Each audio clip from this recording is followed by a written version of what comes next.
Mirë se vini në kanalin ton, mos harroni të bëni subscribe dhe të klikoni si përzdiles për të marrë njoftimet më të reja. Faleminderit! Maska me aloe vera që ju heqë 10 vjet nga fytyra, ja si ta përgatisni. Aloe vera është përdorur në familje prej shekuj, qoftë për të qetësuar një djegje nga dielli apo për të hidratuar flokët e thatë. Bima, veçanërisht gjeli i pastër që gjendet brenda saj, kanë një listë të gjatë të përdorimeve të dobishme. Studimet tregojnë se gjeli gjithashtu përmban në vetvete vitamina, minerale dhe acide yndyrore të ndryshme që munden të përdoren për të trajtuar shqetësime të kujdesit të lëkurës. Kjo është arsyeja pse aloe vera është ilaçi kryesor për shumë njerëz. Si të përdorim aloe verën si një maskë për fytyrën? Hapi i parë është gjetja e versionit më të pastër të mundshëm të aloe verës. Blini kështu një gjel në farmaci nëse nuk e keni në dritaren ose në oborrin tuaj një lule aloe vera. Me një lugë, merrni gjelin që ka brenda lulja dhe vendoseni në fytyrë në formën e maskës dhe mbajini për disa minuta. Kujdes, mos të hidhni gjethen e aloe verës pasi mundet ta përdorni sërish, mjafton që ta ruani atë në frigorifer. Aloe vera dhe mjalt. Këta përbërës janë të mrekullueshëm, së bashku ata janë një dyshe dinamike e cila ja vlen të provohet. Mjalti ka veti antibakteriale, antiinflamatore dhe hidratuese.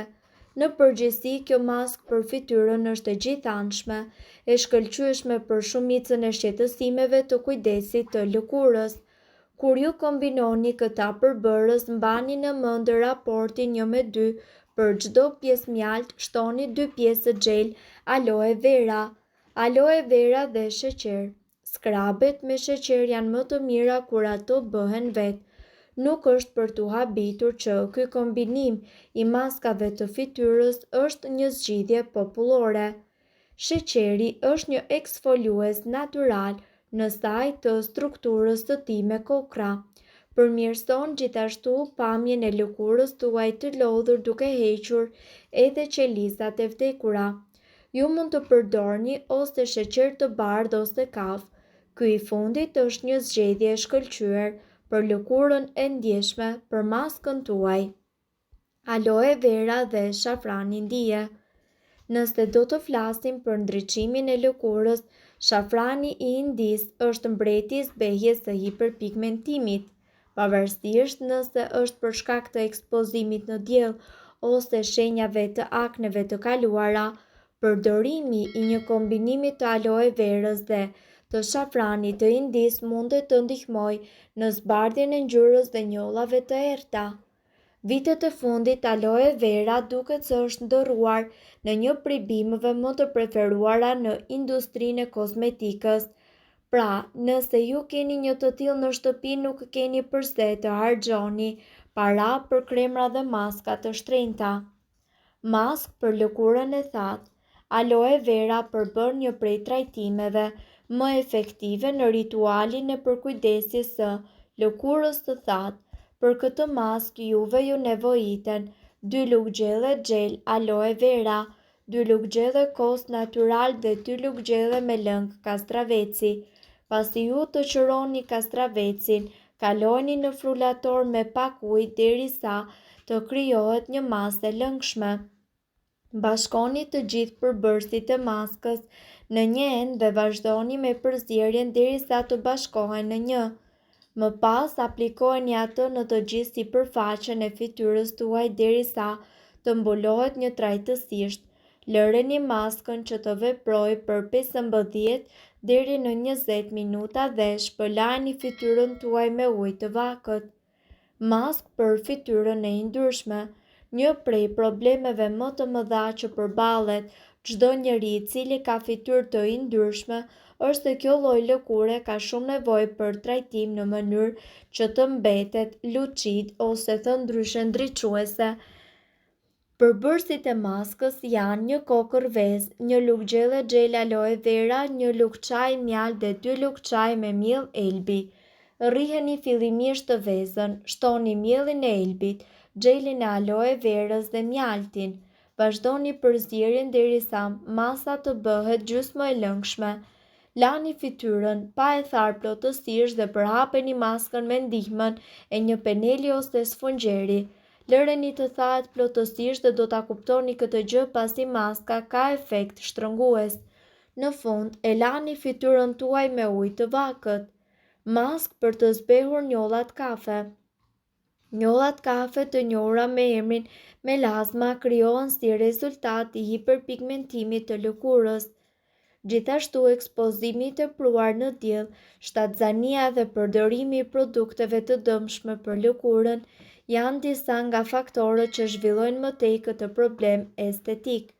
Kjo mask do t'ju ndihmojë ju që të zbehni njollat kafe, derisa ato të zhduken plotësisht. Në një enë vazo të vogël qelçi, shtoni lëngun e 2 limonëve të freskët dhe 2 lugë gjelle aloe vera. Përzieni me lugë derisa të lidhen përbërësit. Futeni vazon në ngrirje për 12 orë. Merrni pak nga çdo ditë dhe lyeni fytyrën para se të flini gjumë. Nuk ka nevojë për shpëlarje. Aloe vera njihet për vetitë e saj qetësuese dhe gjithashtu për zbutjen e fytyrës. Kjo bimë mjekësore mundet që të përdoret si një mask për fytyrën për të trajtuar aknet, inflamacionin dhe alergjitë. Mask për fytyrë me aloe vera dhe mjalt. Përbërësit që juve do t'ju duhen janë një lugë gjelle aloe vera, të cilën mund ta përdorni ekstraktin e xhelit të aloe verës nga bima ose siç është bima natyrale, dhe një lugë gjelle mjalt. Përgatitja: përzieni aloe verën dhe mjaltin në një enë. Aplikojeni maskën në fytyrë ose tek pjesët e tjera të trupit ku keni akne. Mbajini për të paktën 20 minuta. Lajini fytyrën tuaj me ujë të ngrohtë për të hequr maskën dhe më pas thajini atë me peshqir. Maska me aloe vera dhe gjithashtu lëng domateje. Përgatitja: ju duhet një lugë gjelle xhel aloe vera dhe 2 lugë lëng domatesh. Përgatitja: përzieni të gjithë përbërësit për të përgatitur pastën. Aplikojeni maskën më pas në fytyrë dhe lëreni për 20 minuta derisa ajo të thahet plotësisht. Lajini fytyrën me ujë të ftohtë. Ju mundet që ta përdorni këtë mask të paktën për 2 herë në ditë. Gjithashtu ju mundet që të përdorni maskën për fytyrë me aloe vera dhe limon, ku përbërësit që juve do t'ju duhen janë 2 deri në 3 lugë gjelle xhel aloe vera, 2 lugë gjelle lëng limoni. Përzieni xhelin e aloe verës me lëngun e limonit derisa të krijohet një pastë. Lajini fytyrën tuaj me ujë të ngrohtë dhe më pas thajeni. Aplikojeni maskën e përgatitur në fytyrë. Lëreni për të paktën 15 deri në 20 minuta. Sapo të thahet më pas hiqeni maskën me ujë. Përsëriteni këtë maskë çdo ditë për të zhdukur kështu edhe aknet tuaja. Nga ana tjetër, duhet të keni parasysh që asnjë prej këtyre produkteve të mos ju shkaktojë alergji. E mira është që të mos i përdorni këto receta të mjekësisë alternative. Duhet të dini se këto informacione nuk kanë për qëllim të zëvendësojnë ilaçet e përshkruara nga mjeku. Para se të përdorni këto receta të mjekësisë alternative, ne ju sugjerojmë që të këshilloheni më parë me mjekun tuaj. Në qoftë se asnjë prej këtyre maskave nuk jep përmirësim në fytyrën tuaj, e mira që ju mund të bëni është që të paraqiteni tek dermatologja juaj, pasi fytyra juaj mund të ketë nevojë për disa trajtime specifike. Nëse doni të dëgjoni videot tona që ne postojmë çdo ditë, kliko subscribe. Ju ftojmë gjithashtu të bëni like në videot tona nëse i keni dëgjuar dhe pëlqyer ato. Faleminderit që e pat videon ton. Shpërndajeni këtë video në profilin tuaj në mënyrë që të informohen edhe shokët tuaj. Faleminderit.